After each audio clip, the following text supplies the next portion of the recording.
They say every Omega dreams of catching the king's attention. I'm the idiot praying they'll forget I exist. My name is Rowan Pierce, and I can hear your thoughts. Not metaphorically, not in some poetic, I understand you deeply kind of way. I mean, I can literally hear the static hum of your brain working, feel the sharp edges of your desires, taste the bitter tang of your lies before they even leave your mouth. It's called telepathy. Most people think it's a gift. Those people have never spent 17 seconds inside a high school cafeteria. I pressed my fingers against my temple, trying to drown out the noise as I walked through the corridors of Denver Pack University. The mental chatter hit me in waves. Anxiety about midterms, lust disguised as casual interest, jealousy wrapped in fake smiles. I'd learned to build walls in my mind, thick ones, but some thoughts were louder than others, especially when they were about me. Wonder if he's single. Heard he turned down Marcus from the Silver Fang pack. Probably thinks he's too good for everyone. I kept my face blank, my steps measured. Let them think what they wanted. Better they believe I was arrogant than know the truth. I'd rather be alone than drown in someone else's emotional garbage. Rowan! I turned to find my best friend Sienna, a beta with zero filter and a concerning caffeine addiction, jogging toward me with 2 coffee cups. You look like death, she said cheerfully, shoving a cup into my hands. Rough night? Rough morning. I took a sip.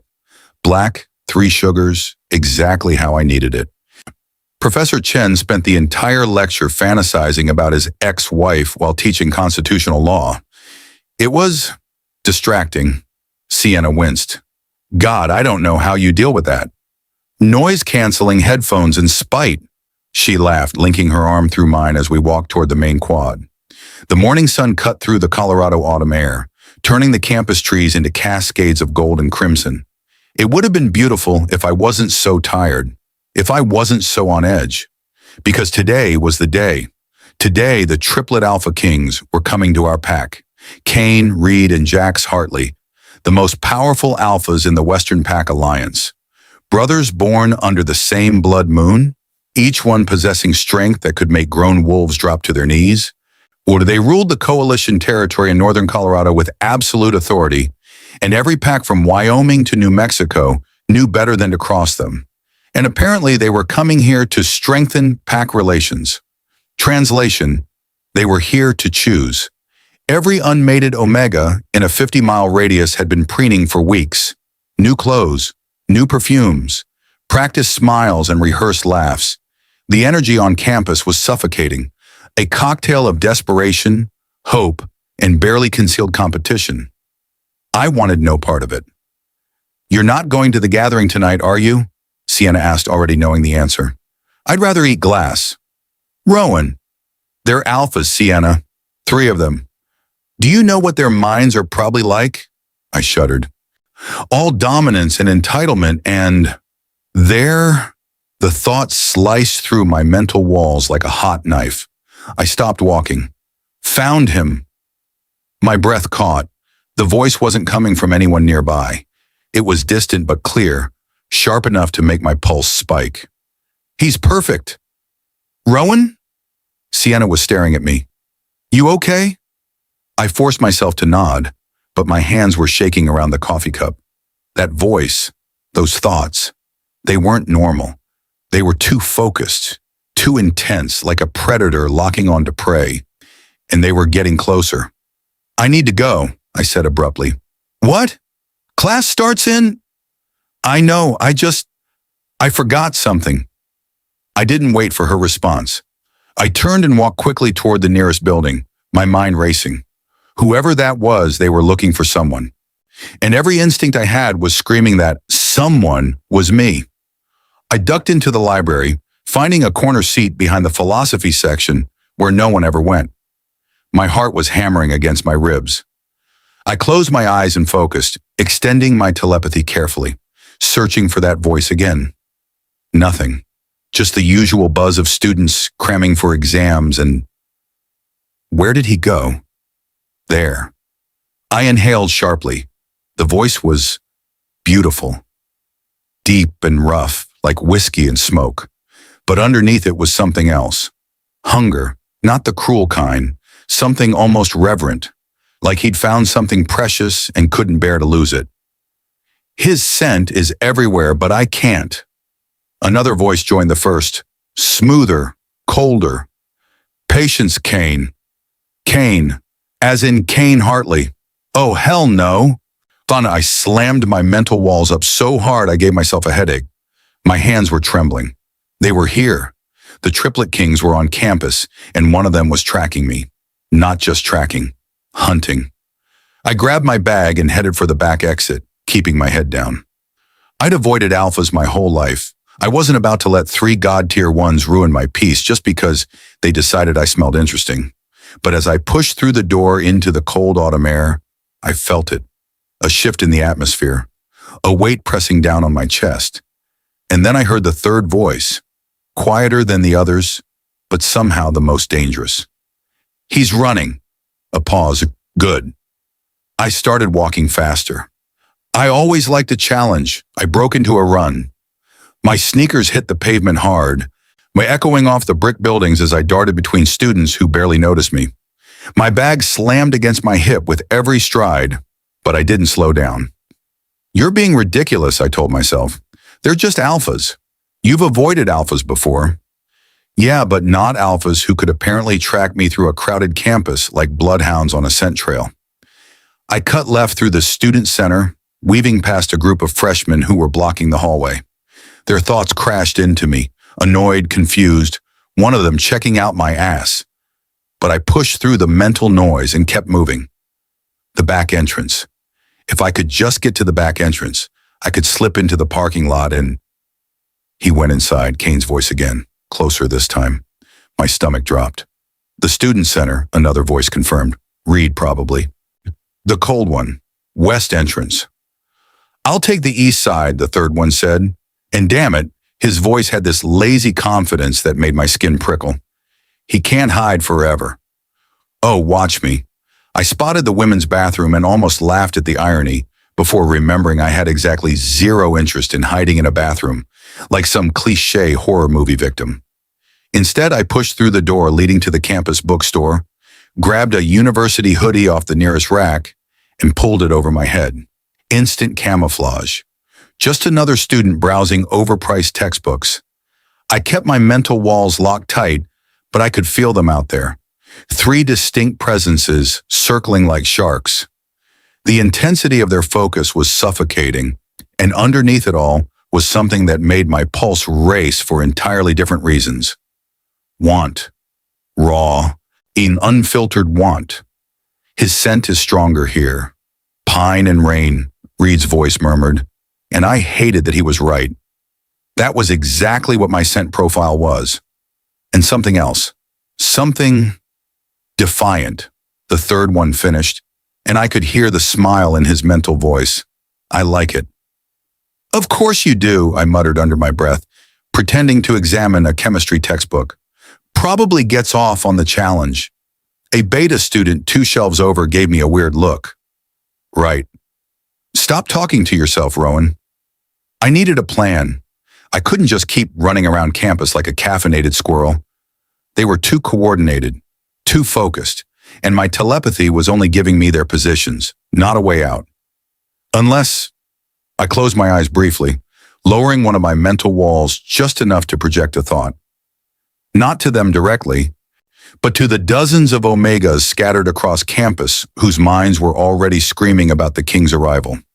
They're near the library, I whispered into the mental ether, planting the suggestion gently. I just saw them heading toward the quad. The reaction was immediate. Excitement exploded across campus like wildfire.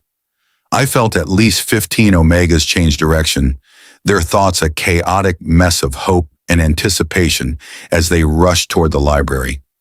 Sorry, ladies and gentlemen, sacrifices had to be made. I slipped out of the bookstore through the side exit and finally made it to the parking lot. My car, a beat-up Honda Civic that had seen better days, was parked in the far corner.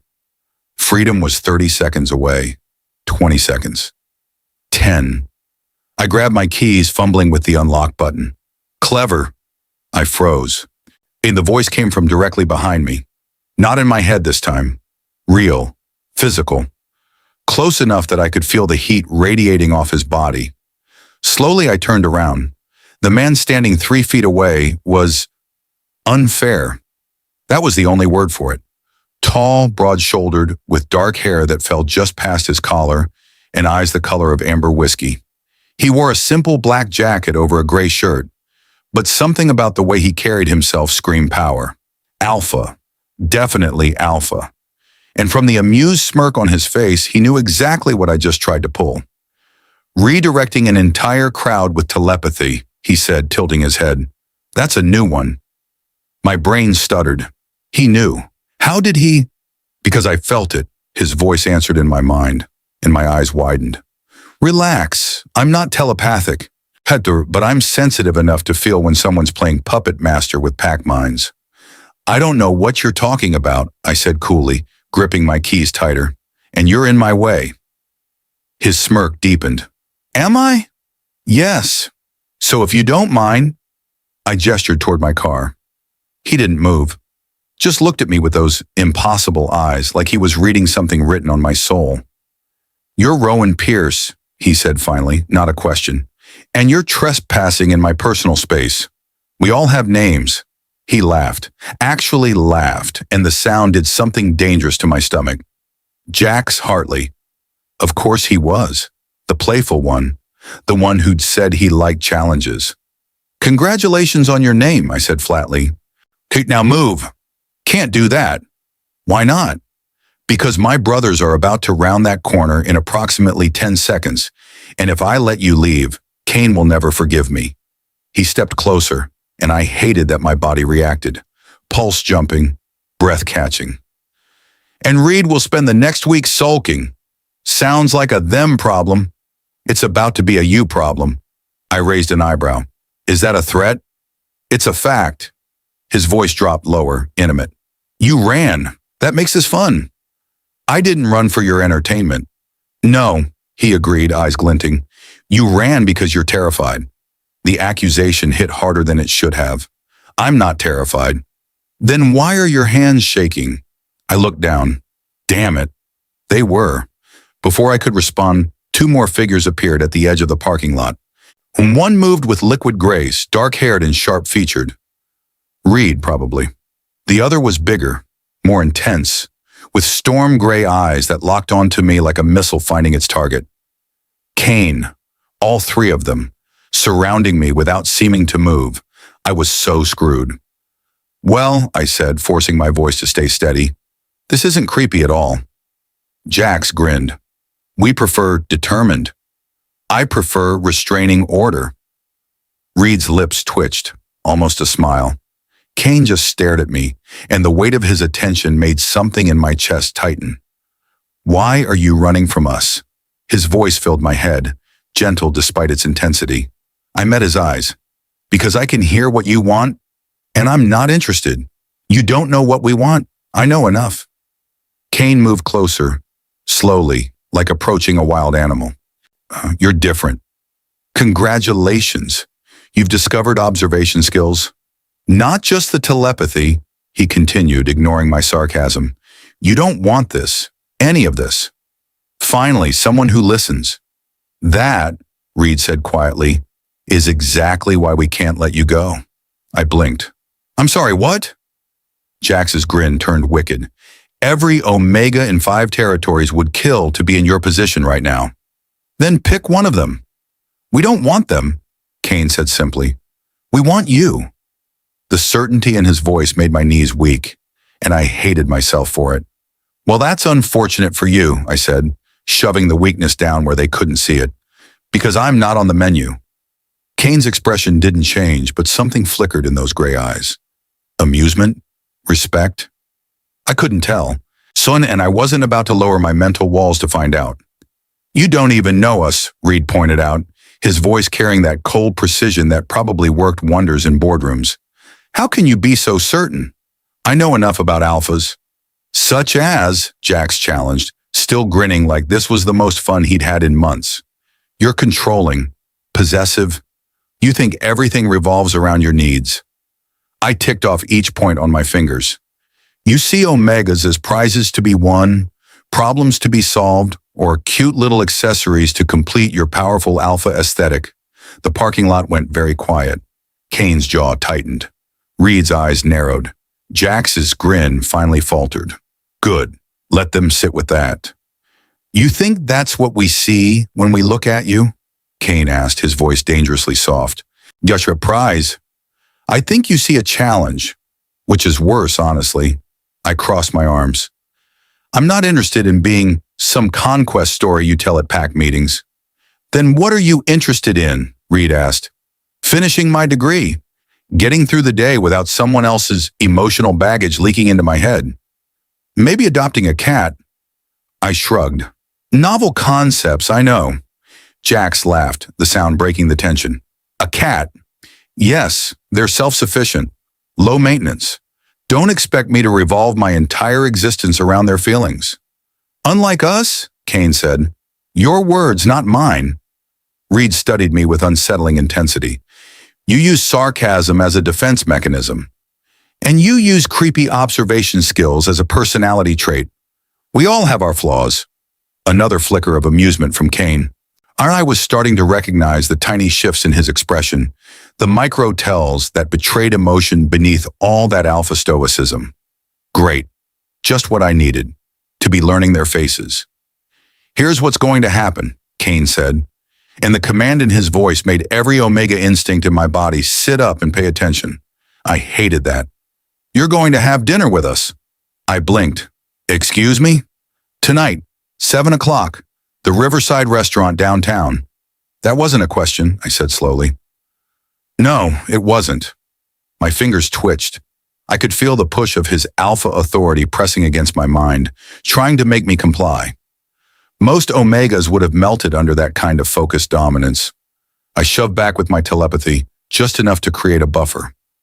Kane's eyes widened slightly, surprised. Kane, that's not how this works, I said firmly.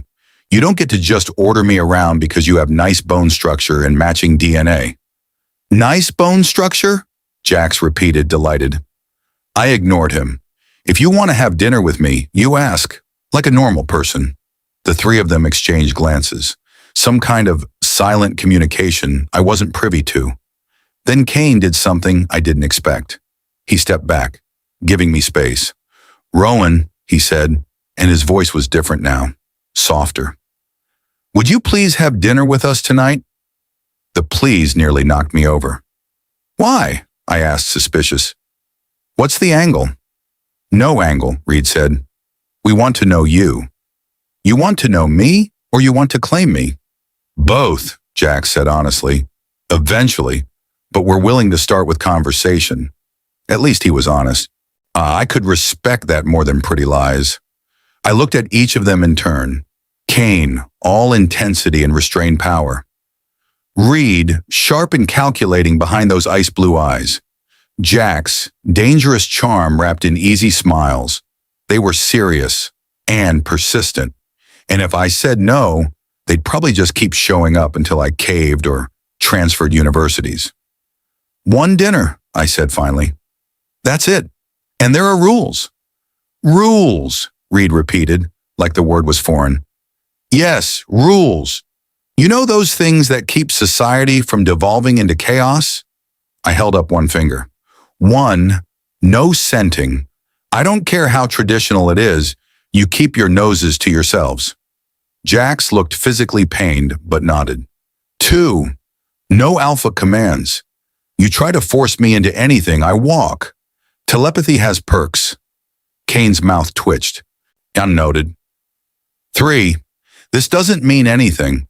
Dinner is just dinner, not a date, not a claim, not some binding pack ritual, just food and conversation between 4 people who happen to exist in the same space. Anything else? Reed asked dryly. Yes, I picked the restaurant. Riverside is too public, too showy. If we're doing this, we're doing it somewhere normal. Kane raised an eyebrow. You don't like Riverside? I don't like being on display. Every Omega in the city will hear about it if we go there, and I'll spend the next month dodging death glares and passive-aggressive comments. Understanding crossed Kane's face. Where do you suggest? I thought for a moment. Marco's, the Italian place on 5th Street. Low-key, good food. Minimal pack politics. Done, Jax said immediately. 7 o'clock still works? Kane asked. I nodded, still not entirely sure what I'd just agreed to. Reed pulled out his phone, typing something quickly. We'll pick you up. Absolutely not. I'll meet you there. Rowan, Kane started. I drive myself, or this doesn't happen. I kept my voice level. I'm not getting into a car with 3 alphas I barely know. That's not caution, that's common sense. Another exchange of glances, more silent communication. Fair enough, Kane said finally. Jax looked like he wanted to argue, but Reed's hand on his shoulder stopped him. I let out a breath I didn't know I'd been holding. Okay, so, 7 o'clock. Marco's. Just dinner. Just dinner, Kane agreed. Liar. I could hear the edge of something deeper in his thoughts, even through my walls. But I'd deal with that later. Right now, I needed to get out of this parking lot before my brain short-circuited from proximity to that much concentrated alpha energy. I need to go, I said, moving toward my car. Class, you know, education. That thing I'm actually here for. They stepped aside, letting me pass. I unlocked the door, slid into the driver's seat, and tried not to notice how all 3 of them watched me like I might disappear if they blinked. As I started the engine, Jax leaned down to my window. I rolled it down halfway, wary. For the record, he said, that playful smile back in full force, you're already more interesting than any Omega we've ever met. That's a low bar. Most of them probably just giggled and agreed with everything you said. His grin widened. See you tonight, Rowan? I didn't respond. Officer just rolled up the window and pulled out of the parking space, forcing myself not to look in the rearview mirror. But I could still feel them watching.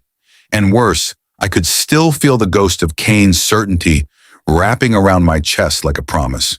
My hands were shaking on the steering wheel. I made it 2 blocks before I had to pull over into a coffee shop parking lot, my breath coming too fast. The mental walls I'd been holding up for the last 20 minutes crashed down, and suddenly I could breathe again. What the hell was that? I asked the empty car. The silence didn't answer, which was probably for the best. I pressed my forehead against the steering wheel, trying to slow my racing heart. This was bad. This was so incredibly bad. Because underneath all the panic and irritation and self-preservation instinct, there was something else. Curiosity. I wanted to know why they'd chosen me. Why the 3 most powerful alphas in the territory had taken one look at the only Omega who didn't want them and decided I was worth chasing through campus like some kind of twisted supernatural dating game. And worse, I wanted to know what they'd felt when they looked at me. Stop it, I muttered. You're not doing this. You're not falling for the mystery and the intensity in those stupid perfect faces. My phone buzzed. Sienna. Where are you? You miss Chem and everyone's losing their minds. The Kings are here on campus. I typed back quickly. I know. I met them. 3 dots appeared immediately, then disappeared, then reappeared. What long story? Can you meet me at my apartment? Already leaving campus. Be there in 10. And I took a deep breath and started driving again, heading toward my apartment complex on the east side of campus. The building was old, slightly run down, and blessedly free of pack politics.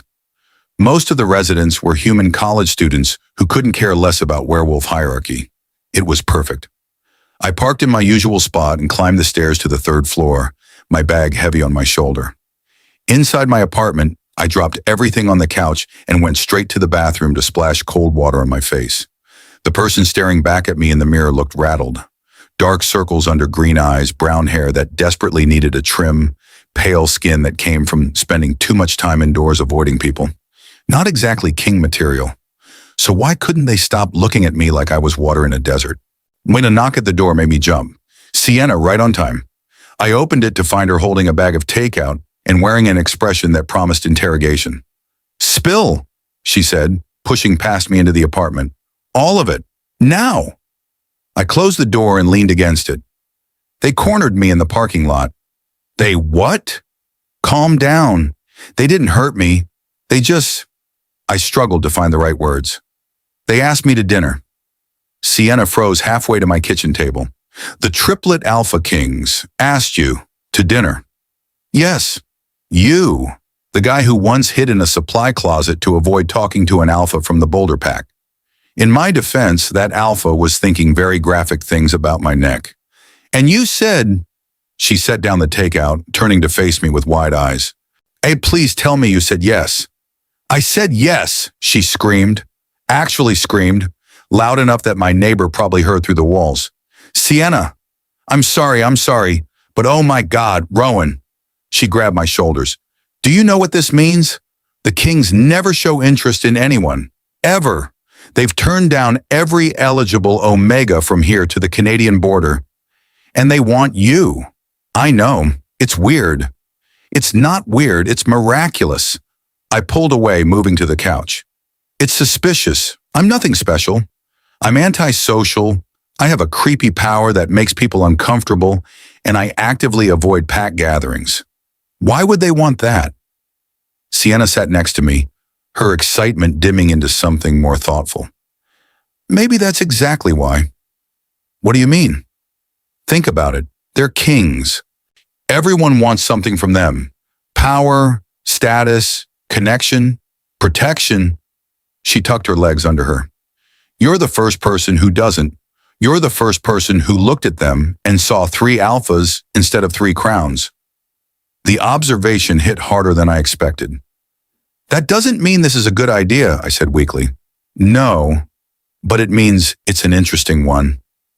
She grabbed the takeout bag, pulling out containers. So, dinner. What are you wearing? I haven't thought about it. Liar. You've been thinking about nothing else since you got home.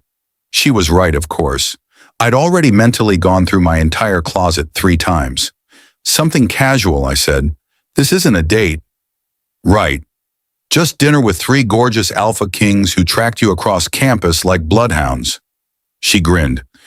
Totally not a date. I threw a pillow at her. We ate in relative peace for a few minutes, but I could feel Sienna's thoughts buzzing with questions. I didn't need telepathy to know she was dying to ask more. What are they like? She finally asked. In person, I mean. Everyone says they're terrifying. I thought about Kane's intensity, Reed's calculating precision, Jax's dangerous charm.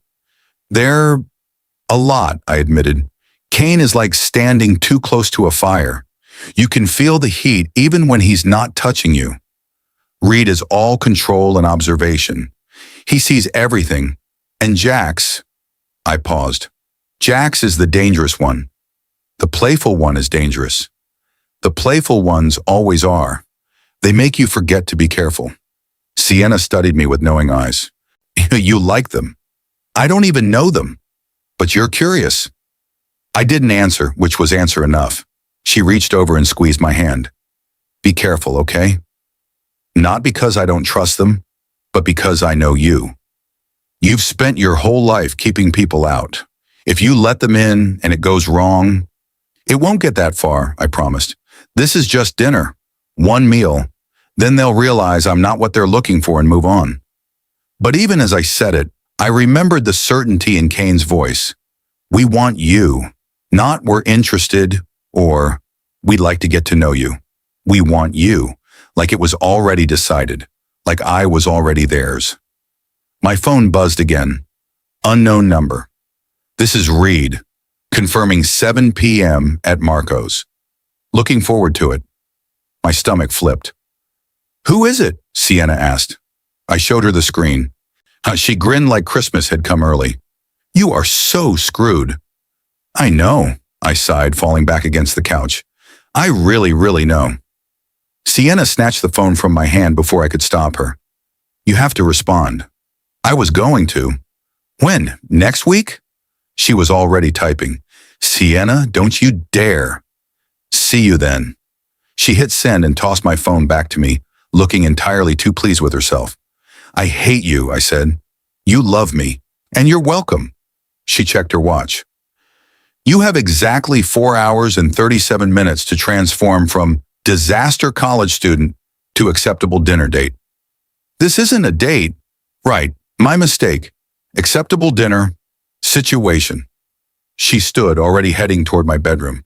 Come on, we're going through your closet. I followed reluctantly, knowing resistance was futile when Sienna got like this. My bedroom was small, just enough space for a bed, desk, and a closet that was definitely not designed for someone Sienna's level of fashion ambition. She flung open the doors and stared at the contents with barely concealed horror. Rowan, these are all hoodies and jeans. I'm aware. You own exactly one button-down shirt. It's a nice shirt. It's wrinkled and has a coffee stain on the collar. She turned to face me.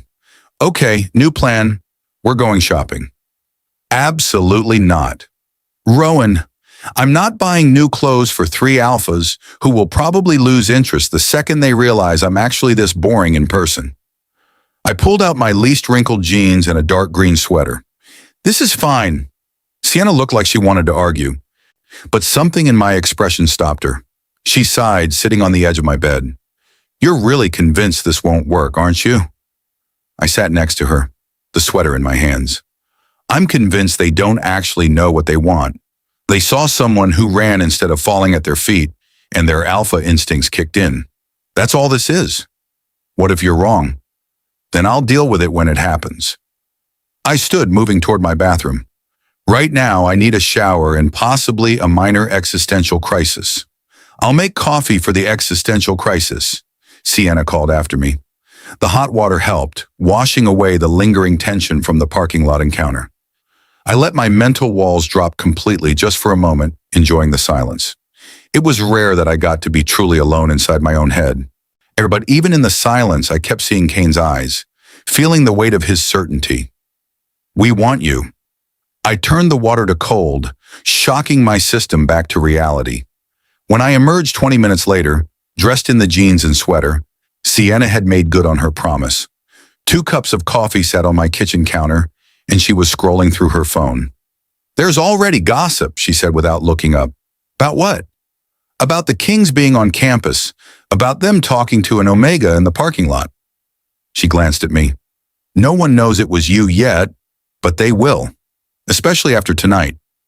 The coffee was hot and bitter, exactly what I needed. Let them talk.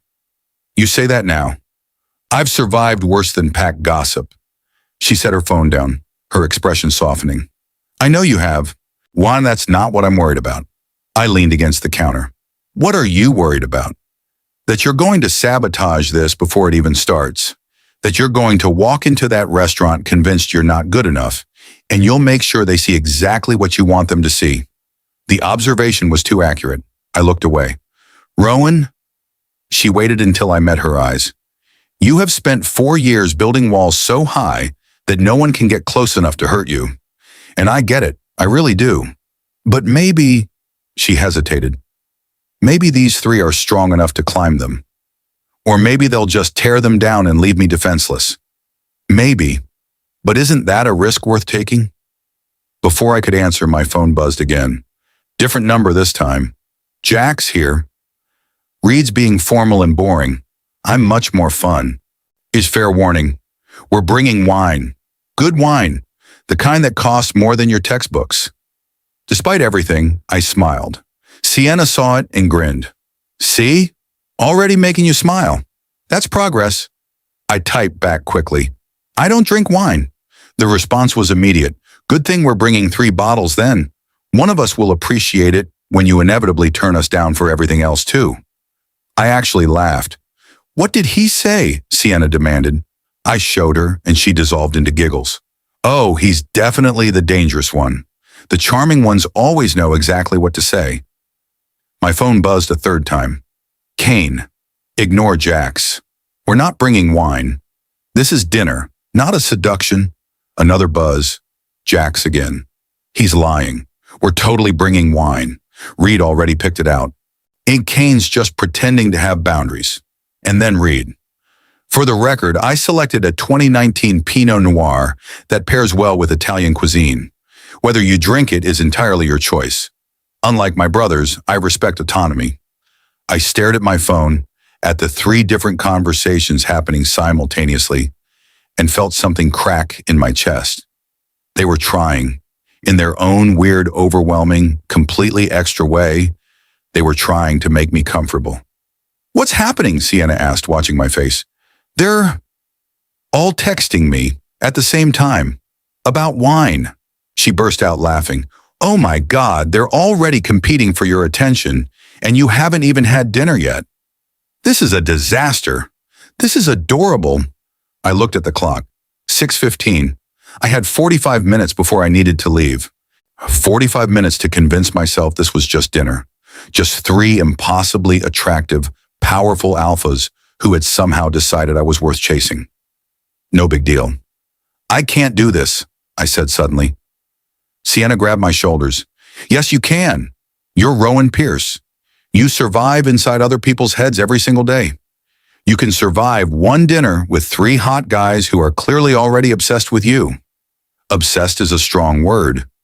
They tracked you across campus using your scent. "Okay, fine. Obsessed." I took a breath. "But that doesn't mean I have to like it." "No," she agreed, "but maybe you could try not hating it quite so much." Fair point. I grabbed my jacket, my keys, my phone, checked my reflection one more time, and immediately regretted it. I looked nervous, young, completely out of my depth. Perfect. "And text me if you need an escape plan," Sienna said, walking me to the door. "I'll fake an emergency." "You're the best terrible influence I've ever had." "I know." She hugged me quickly. "Now go. Be charming. Try not to run away." "No promises." I walked down the stairs and got into my car, my heart already racing. Marco's was only 10 minutes away.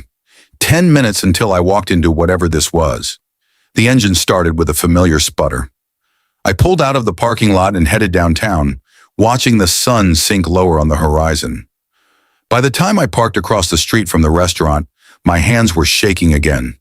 Through the window, I could see them, all three of them, sitting at a corner table, looking unfairly perfect in the soft lighting, and every single one of them was watching the door, waiting for me.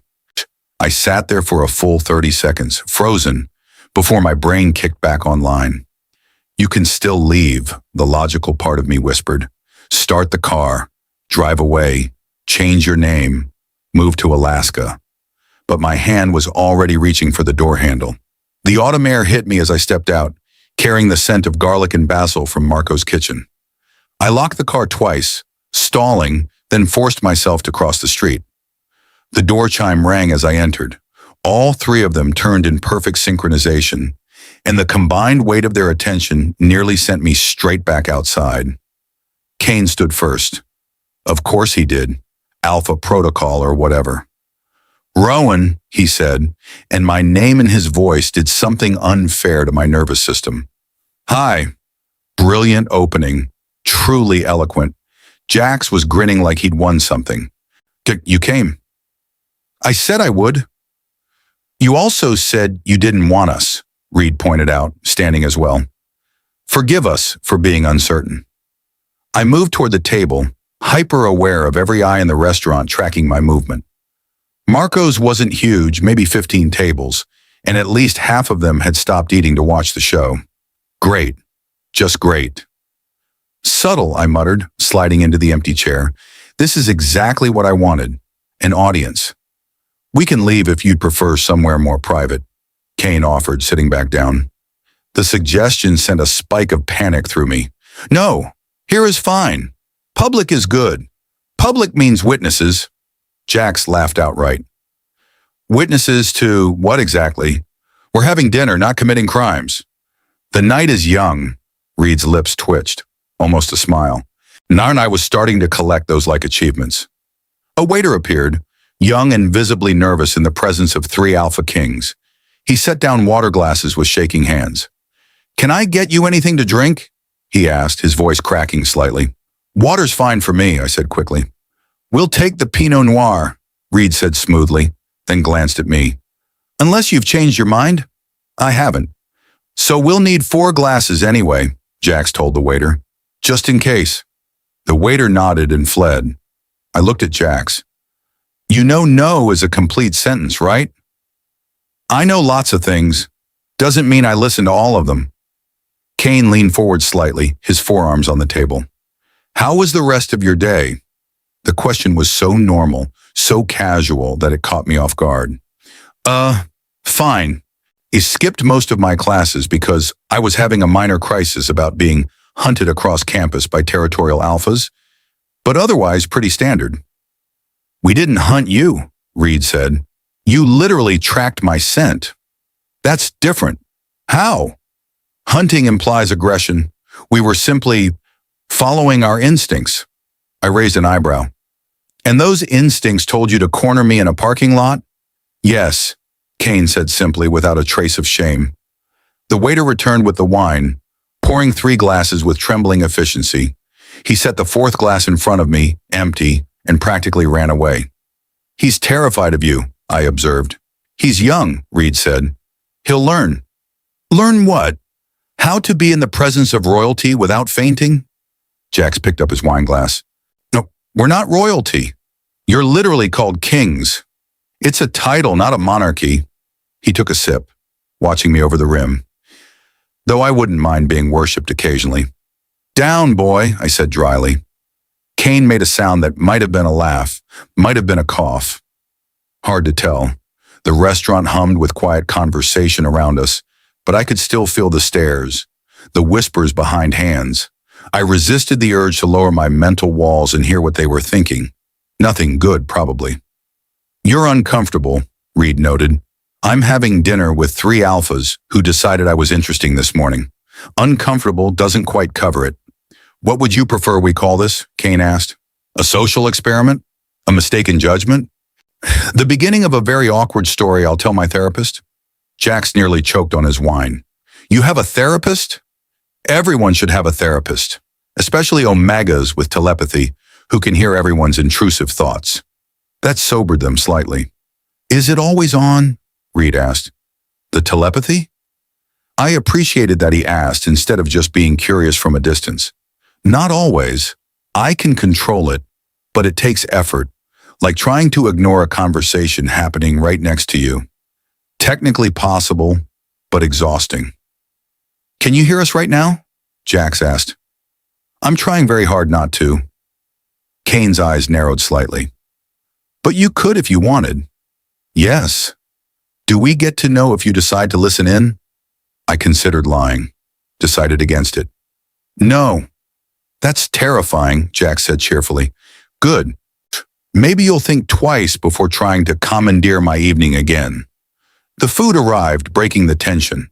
I'd ordered pasta without looking at the menu, too distracted to care. They'd all ordered different things, and I tried not to notice how they'd unconsciously positioned themselves around me. Kane on my left, Reed across, Jax on my right, surrounded but not trapped. It should have felt claustrophobic. Instead, it felt safe. I shoved that thought down immediately. So, I said, twirling pasta around my fork, why me? Direct, Reed approved. I don't see the point in dancing around it. You could have any omega in 5 territories.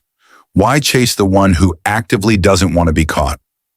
Kane set down his fork, giving me his full attention.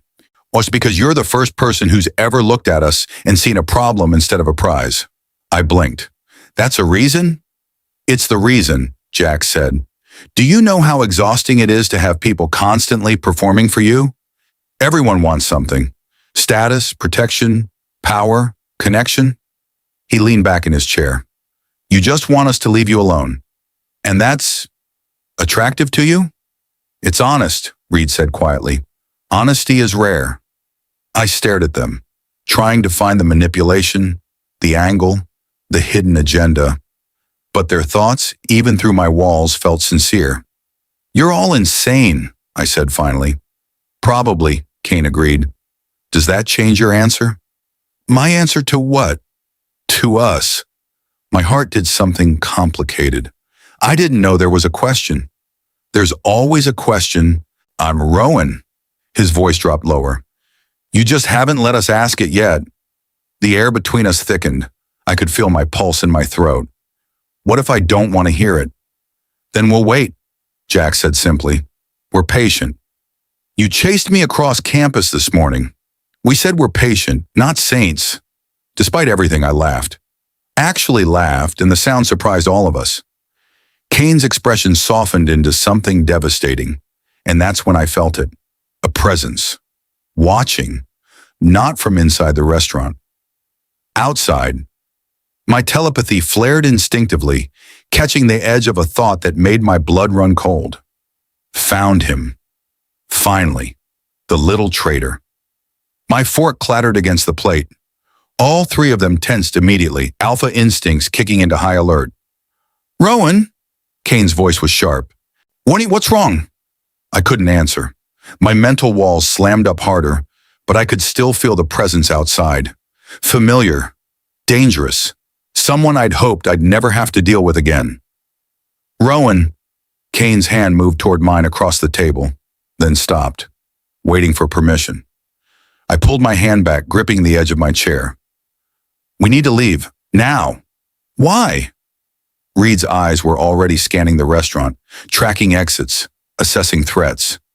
Because someone just called me a traitor, and they're right outside.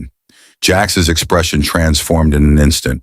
The playful mask dropped, revealing something cold and lethal underneath. Who?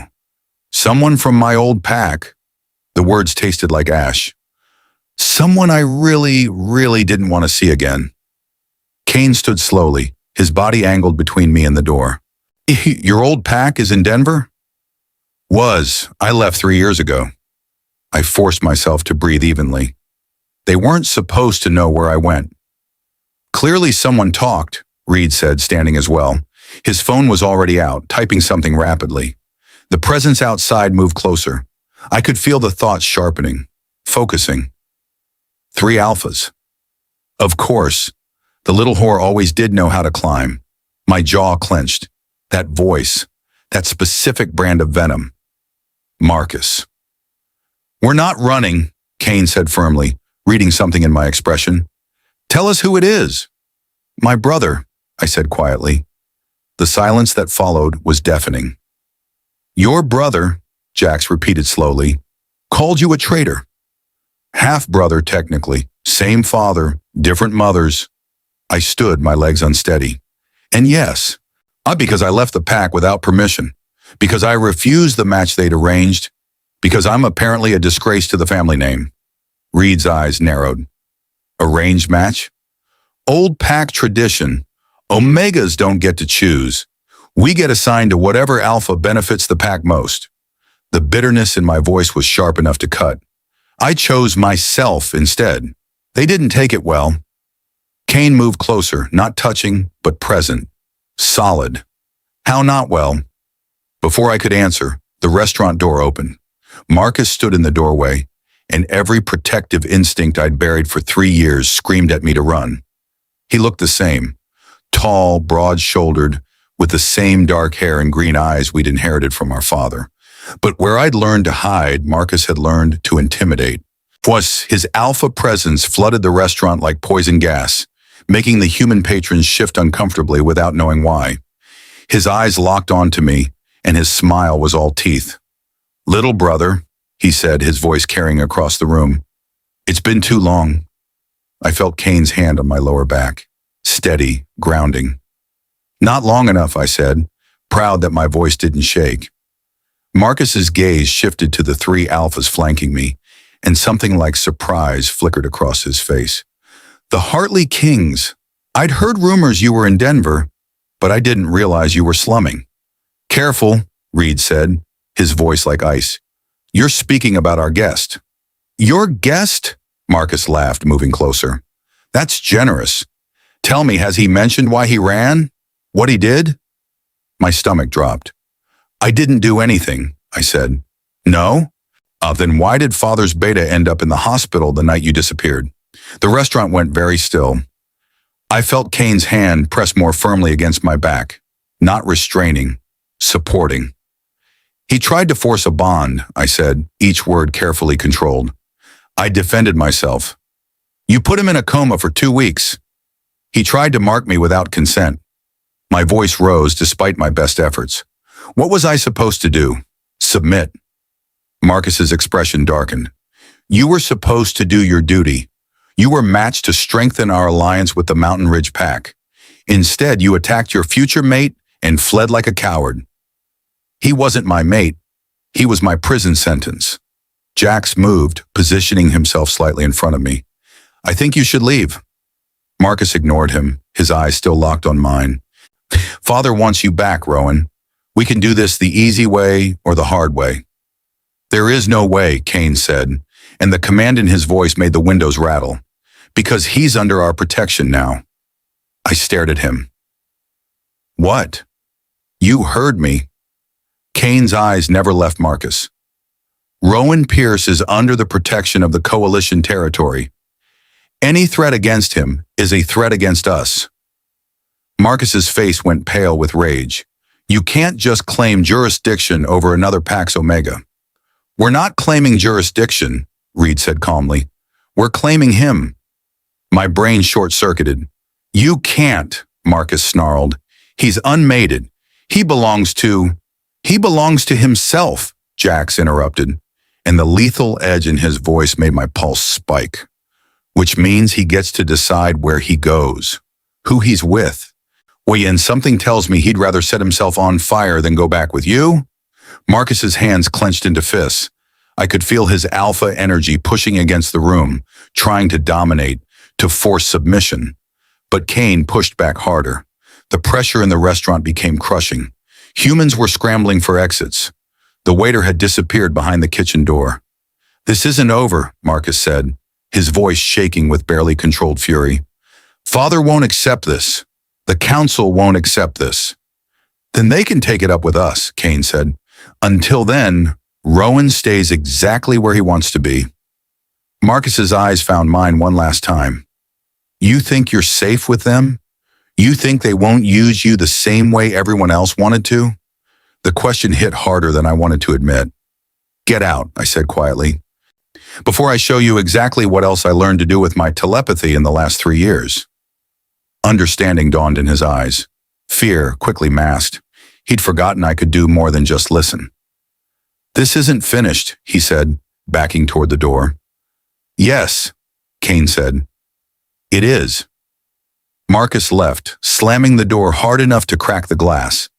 The silence that followed felt like the aftermath of an explosion. I stood there shaking, trying to process what had just happened. You claimed me, I said faintly. Kane turned to face me fully. We protected you. That's not what he heard. That's not what anyone in this restaurant heard. My voice was rising. You just declared to my old pack that I'm yours. Good, Jax said simply. Good? Good. I laughed, the sound slightly hysterical. Do you have any idea what you just started? Reed was already back on his phone. I'm calling our council liaison. We'll make it official. Official? You're making it official. I pressed my hands against my temples. I can't breathe. Kane's hand found my shoulder. Breathe, Rowan. Don't tell me to breathe. You just claimed me without asking. Would you rather we let him take you? I'd rather you let me handle my own problems. That wasn't a problem, Kane said quietly. That was a threat. And we don't let people we care about face threats alone. The words stopped me cold. You don't even know me. We're working on that, Jax said, but we know enough. I looked at each of them, at the certainty in their eyes, the absolute conviction, and beneath my fear, beneath my anger, I felt something else. Relief. I hated that I felt relieved. Hated it more than the anger, more than the fear, more than the humiliation of having my past dragged into a public restaurant. Because relief meant I'd wanted this. Some part of me had wanted them to step in, to claim me, to make Marcus go away. And that terrified me more than anything my half-brother could do. Don't, I said, stepping back from Kane's touch. Don't act like this was noble. His hand dropped. We weren't trying to be noble. Then what were you trying to be? Possessive? Controlling? I looked at each of them. You just made a decision about my life without asking me. How is that different from what my old pack tried to do? The question landed like a physical blow. Reed's expression shifted. Not quite guilt, but something close. You're right. I blinked. "Yo, what?" "You're right," he repeated, sliding his phone into his pocket. "We overstepped." Jax ran a hand through his hair, the playful mask completely gone. "In our defense, watching someone threaten you made us reactive." "Reactive," I repeated flatly. "You claim me in front of witnesses. That's not reactive, that's declarative." Kane moved closer again, slow, cautious. "If we could take it back, would you want us to?" The question caught me completely off guard. I started, then stopped. Would I? "That's not the point." "It's exactly the point." His gray eyes held mine. "Because we can walk back into that restaurant right now and tell everyone we misspoke. We can make it clear you're not under our protection, not under our claim, completely free to make your own choices." My heart was racing. "Jan and Marcus?" "We'll still have to go through us to get to you," Jax said firmly. "Protection doesn't require a claim. We'd do it anyway." I stared at them, searching for the lie, the manipulation, found nothing but sincerity. "Why?" The word came out smaller than I intended. "You don't owe me anything. We barely know each other." "We know enough," Kane said again, and this time the certainty in his voice made my knees weak. "We know you put someone in a coma to protect yourself. We know you walked away from your entire pack rather than accept a life you didn't choose. We know you used sarcasm as armor and telepathy as a shield. And we know," Reed added quietly, "that watching you laugh earlier made us want to hear it again. Every day, for the rest of our lives." The confession hung in the air between us. I couldn't breathe. Yet couldn't think. Couldn't do anything but stand there while my entire worldview collapsed and rebuilt itself. "That's insane," I whispered. "Probably," Jax agreed, "but it's true." A crash from the kitchen made us all jump. The owner, Marco himself, emerged looking apologetic and terrified in equal measure. "Perhaps," he said carefully, "you would be more comfortable continuing this conversation elsewhere? Away from my remaining glassware?" Right. We were still in a public restaurant, where I just had a very loud confrontation with my psychotic half-brother and 3 Alpha Kings had publicly claimed me. This was going to be all over Pack's social media within the hour. "My apartment," I said suddenly. "We should go to my apartment." All 3 of them looked at me like I'd suggested skydiving without a parachute. "When your apartment?" Kane repeated slowly. "Yes, it's private, warded against unwanted visitors, and I have better wine than whatever Reed picked out." "I picked excellent wine," Reed protested. "I'm sure you did, but I'm not drinking it here where everyone can watch me have a breakdown." I grabbed my jacket from the back of my chair. "So, my place, now, unless you'd rather keep discussing my life choices in front of an audience?" They exchanged one of those silent communication looks. "Lead the way," Kane said. Marco practically shoved us out the door, promising to box up our food and have it delivered. I left cash on the table, probably way too much, and headed for my car. "We'll follow you," Reed said. "Obviously, I'm not getting in a car with 3 alphas who just claim me without permission." I unlocked my door. "Edie, even if you did kind of save me from my nightmare family situation." Jax grinned. "Kind of? Don't push it." The drive back to my apartment felt surreal. I could see their SUV in my rearview mirror, following at a respectful distance. My hands were shaking on the steering wheel. I just invited them to my home, my private space, the one place I'd managed to keep completely separate from pack politics and alpha expectations.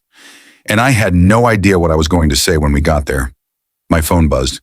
"Sienna, what is happening? Someone just posted that the Kings claimed you." I typed back one-handed. "Long story, currently driving them to my apartment. You're what I'll explain later. Maybe, if I survive." I pulled into my parking spot, one watching as they parked beside me in a space that definitely wasn't meant for a vehicle that size. We walked up the stairs in silence, me in front, them behind, and I could feel the weight of their attention on my back like a physical touch. I unlocked my door, flipped on the lights, and immediately regretted everything.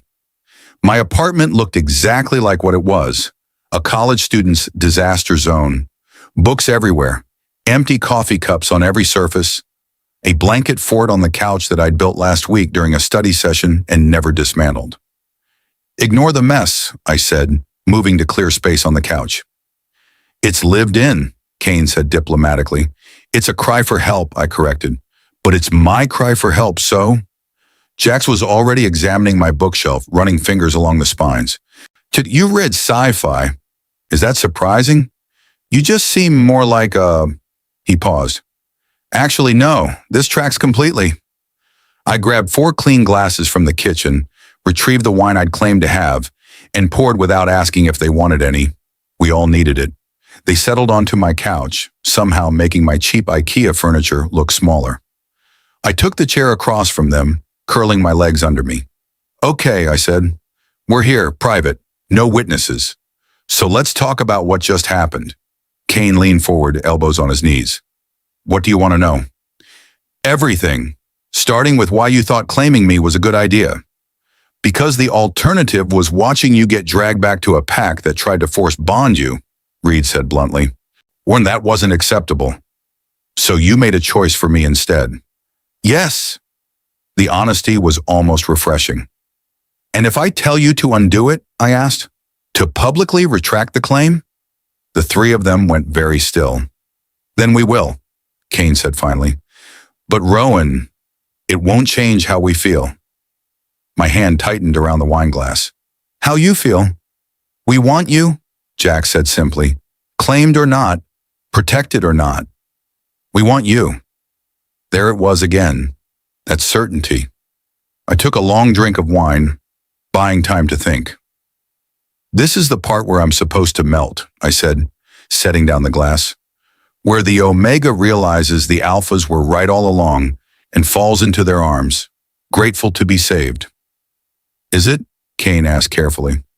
According to every terrible romance novel I've ever read, yes. I met his eyes. Nader, but here's the thing. I don't want to be saved. I don't want to be claimed like territory. I don't want my choices made for me, even if they're the right choices. We know, Reed said quietly. Do you? Because from where I'm sitting, you just made a massive decision about my life without asking. You painted a target on my back with my old pack. I stopped, my voice cracking slightly. You made me feel something I swore I'd never feel again. Jax leaned forward. What? Hope. The word tasted dangerous. Hope that maybe I could have this. That maybe 3 impossible Alphas actually see me instead of just seeing an Omega to protect or possess or fix. The silence stretched. Kane stood slowly, moving to kneel in front of my chair, eye level, equal. Then let me be very clear, he said. We see you, Rowan Pierce. We see someone who survived his own family, who built walls so high they touched the sky because people kept trying to break him, who uses humor to hide how much he actually cares. We see someone, Reed continued, who could have used his telepathy to manipulate us from the start. Who could have made us want him, made us claim him, made us do exactly what he wanted, but didn't. Because that would have been just as bad as what they tried to do to you, Jax finished, and you refused to become the thing that hurt you. My eyes burned. I absolutely refused to cry. We messed up today, Kane said, his voice gentle. We let our instincts override your autonomy. And if you want us to retract the claim, we will. Tonight. Right now. But, Reed added, we meant what we said. Claimed or not, we want you in our lives. However you'll have us. I looked at them. Really looked. 3 Alpha Kings who could have anyone, who'd had Omegas literally throwing themselves at them for years, sitting in my disaster apartment asking permission to be part of my life. You're really serious about this, I said. Completely, all 3 said in unison. A laugh bubbled up despite everything. That's creepy. Stop doing that. Can't promise that, Jax grinned. We've been finishing each other's sentences since we were kids. I took a shaky breath. If we do this, if I say yes to whatever this is, there are rules. We're listening, Kane said. Rule 1. I make my own choices, always. You can advise, you can protect if I'm actually in danger, but you don't decide for me. Agreed, Reed said immediately. Rule 2. My telepathy is mine. I won't use it to manipulate you, but you don't get to ask me to turn it off or stop using it to protect myself. Wouldn't dream of it, Jax said. Rule 3, we take this slow, like glacially slow. I've spent 3 years building these walls and they don't come down overnight. Kane's eyes softened. As slow as you need. And rule 4, I paused, my heart hammering. You have to actually let me in too. Not just the king parts, not just the powerful alpha parts, the messy, complicated human parts. The 3 of them exchanged glances. Deal, Kane said, extending his hand. I stared at it, at the offer, at the choice. Then I reached out and took it. His hand was warm, solid, exactly the right amount of pressure. Not demanding, just there. So, I said, trying to sound casual and failing completely. Annie, what happens now? Now, Reed said, pulling out his phone again. I make some calls. Reinforce the protection claim properly. Make sure your old pack understands that touching you means war with the coalition territory. Now, Jax said, settling more comfortably on my couch. You tell us everything, starting with how you put that beta in a coma, because that sounds like a story worth hearing. Now, Kane said, still holding my hand, we start figuring out what this looks like. Together. I felt something crack in my chest. Not breaking, opening. The beta tried to force a mating bite, I said quietly. I panicked, reached into his mind and pushed. Hard. I didn't mean to hurt him that badly. I just wanted him to stop. He deserved worse, Kane said with absolute conviction. Probably, but it scared me. How much power I actually have. How easily I could hurt someone if I wanted to. But you don't want to, Reed observed. That's the difference. Most days, I managed a weak smile. Sometimes I imagine creative uses for telepathy involving my old pack and permanent psychological damage. Jax laughed. I like you so much. The feeling is becoming unfortunately mutual. Kane squeezed my hand gently. We'll handle Marcus and your father and anyone else who thinks they have a claim on you. I can handle them myself. We know you can, but you don't have to anymore. The words hit something deep and aching inside me. This is terrifying, I admitted. Yeah, Jax agreed, but the best things usually are. My phone buzzed. Sienna, obviously losing her mind. I ignored it. Stay, I said suddenly. Tonight, not like that. Stay. Help me figure out what we're going to tell people. Help me understand what I just agreed to. We can do that, Kane said. Reed was already typing. I'm having our security team sweep your building, just as a precaution. Of course you are. I'm ordering food, Jax announced. Real food, because we never actually ate dinner. There's leftover pizza in the fridge. Rowan, we're not eating days-old pizza. It's from this morning. Still no. I laughed, and the sound felt lighter than it had in years. Kane was still kneeling in front of me, still holding my hand, looking at me like I was something precious. This is going to be complicated, I said. See, probably. My family is going to fight this. Let them. I'm going to panic and push you away at least 17 times. We'll wait. You're all completely insane. Absolutely. His smile was devastating. But so are you. That's why this works. And maybe, just maybe, he was right. I could feel their thoughts now, gentle presences at the edge of my awareness, not demanding entry, just there, warm, steady, certain, wanting me exactly as I was. Okay, I whispered, let's try this. Kane stood, pulling me up with him, and before I could overthink it, he wrapped me in a hug that felt like coming home. Reed's hand found my shoulder. Jax pressed close to my other side, and for the first time in 3 years, I let my walls drop completely. Their emotions flooded in.